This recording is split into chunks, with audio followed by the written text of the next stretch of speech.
today we're going to talk a little bit about the coronavirus. I'm going to give you an update as far as the stuff that I've heard. I've had to listen to public health webinars, and then we're also developing a policy at school just for our protection. Personally, from a personal perspective, this is blown way out of proportion, okay? So a couple things that I learned. Number one, coronavirus is actually a family of viruses, okay? The first four, guaranteed you will have it sometime in your life. It'll be a cold, you won't even realize that you have it, okay? The last three are still kind of the same thing, kind of like the flu. They're a virus, except this COVID-19, which is the one that has the big outbreak, is a potential one that if you get it, you can get kind of rather sick from it, kind of like a harsh flu, okay? So who would be the people that would be most susceptible to getting the flu? Any ideas? Old people. Older people. Older people, who else? Babies. Young people. And then the last one would be some people that are immunocompromised. Maybe they have asthma really bad. Maybe they have some sort of cancer, those kind of things. So it's just the same thing as it is with the flu, okay? So the reason why I got the word coronavirus is because if you look at the cell or the virus, there's kind of like these little pokey things coming off of it, and they saw that those look like crowns. And so some Spanish guy came along and named it the coronavirus. So that's actually what it is. But to be more specific, it's better to say COVID-19 because that's actually what we're talking about. Okay? So COVID-19. Just put it into perspective as far as sicknesses and illnesses. It should be treated like any other flu. You need to wash your hands a lot. I think the biggest and most important thing is don't touch your hands to your face. You know, when you go like this and you're sitting there, or you know what I mean, you're rubbing your nose, that's really when you're allowing everything that's on your hands to be introduced into your body, okay? If you're sick, stay home, okay? It's really important to stay home if you're sick. If you have a fever, you should not come to school or really go to any public place until you are 24 hours free of your fever without any medicine, okay? A lot of times what people do is they'll be like, oh, school's closed, we're sick, you know, everybody's sick, that kind of thing, and then they go to watch a movie, or they go to Casey's, and they just spread everything everywhere. So that's the most important thing, and that includes staff, too.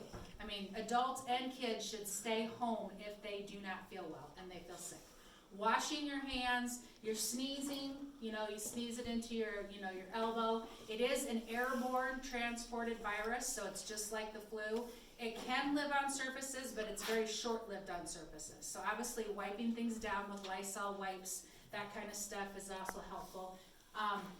We did, as far as a school perspective, we have a policy that is in place as far as exactly what we're going to do if the COVID-19 comes to our school. We've also bought a bunch of supplies. So we've bought hand sanitizer for every single classroom and a bunch of Lysol wipes. And I can contest to say that going on Amazon and trying to find hand sanitizer is ridiculous, okay? They're selling 6 bottles of hand sanitizer for $100. No joke. Same as trying to find masks. Yes, and masks too. Now, they're really advising against the masks, obviously, because there's people who work who need masks, like construction workers, some people with dust, and they can't get those masks because everybody thinks they have masks or need to have a mask. The biggest thing that I've only seen as far as the purpose of having a mask is if you have when I worked in the emergency room, if you come in, you got a fever, you're coughing and hacking, we're gonna put a mask on you. That's when you really need a mask. When you're in a public place and you know that you are sick and contagious, regardless of whether you have the coronavirus, the flu, or anything else, that's really when you should wear the mask. But just walking around in public, no. You have to be relatively close to that person who's coughing or sneezing. I think they say within 6 feet of somebody before you're actually truly exposed to it. Right down 6 feet. Do you guys have any questions? I think it's just common sense. If you look back on things, I love this. I found this on the internet, and I think this just kind of really puts it in perspective. And it says on February 10th, was the worst day of the coronavirus so far, and 100. Write these details down, students. People died in China. Okay, this is on February 10th, the worst day. But on that very exact same day, 26,383 people died of cancer. 26,000 died of cancer. 24,641 people died of heart disease. 24,000 heart disease. 4,300 people died of diabetes. 2,800 people died of suicide, took their own life. 2,800 suicides.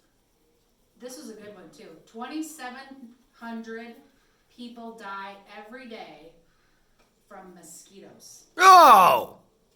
Write that down. Diseases that you get Mosquito-borne diseases. Yes, exactly.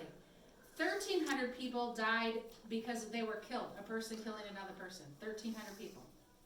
And lastly, snakes kill 137 people every day. All right?